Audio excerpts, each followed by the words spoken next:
சென்னையில் ஏற்பட்ட பெருவெள்ளத்தின் போது வீட்டை விட்டு வெளியே வராத ஜெயலலிதா தேர்தலின் போது மட்டும் ஹெலிகாப்டரில் வருவதாக பாமக முதல்வர் வேட்பாளர் அன்புமணி ராமதாஸ் தெரிவித்துள்ளார். சேலம் மற்றும் நாமக்கல் மாவட்ட பாமக வேட்பாளர்கள் அறிமுக கூட்டம் சேலம் கோடை மைதானத்தில் நடைபெற்றது. இதில் பேசிய பாமக முதல்வர் வேட்பாளர் அன்புமணி ராமதாஸ், சசிபெருமாள் மரணத்திற்கு பிறகு மதுவிலக்கிற்கு ஆதரவாக நடைபெற்ற போராட்டங்களை பொருட்படுத்தாத ஜெயலலிதா தோல்வி பயத்தில் தற்போது மதுவிலக்கு கொண்டு வருவதாக கூறியுள்ளது ஏமாற்று வேலை என்று பேசினார்.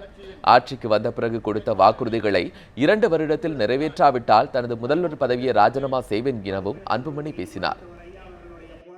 ஒரு அரசாங்கத்துடைய வேலை, வெல்ஃபேர் கவர்மெண்ட் வேலை என்ன?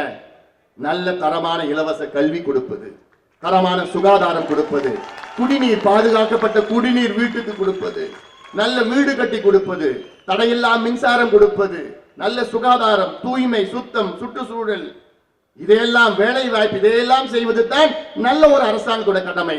ஆனால் இது எதையுமே செய்யாத ஜெயலலிதா இட்லி கடை தோசை கடை திறந்து மதுவை திணித்து தேவையில்லாத இலவசங்களை கொடுத்து மக்களை கையேந்த வைக்கின்ற